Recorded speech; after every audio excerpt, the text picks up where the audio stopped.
ఈరోజు మన మధ్య ఎవరైనా ఉన్నారా? నా ఇంట్లోనే నేను ప్రేమను పొందుకోలేకపోతున్నాను.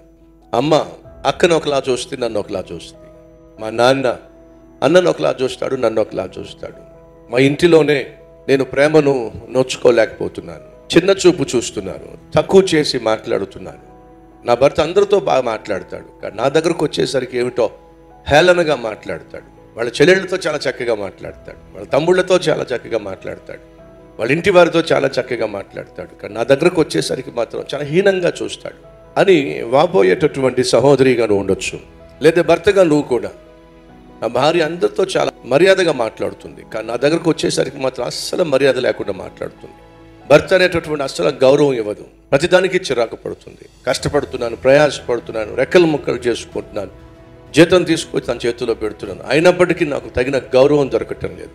కొన్ని కనీసం నా పిల్లలన్నా అర్థం చేసుకుంటారంటే వాళ్ళు కూడా అలాగే తయారయ్యారు. నా భార్య ఏం చెప్తే దానికి నా పిల్లలు తలకాయ ఊపుతున్నారు తప్ప నాన్నగా నన్ను అర్థం చేసుకోవటంలా, అసలు నన్ను పట్టించుకోవటం లేదు.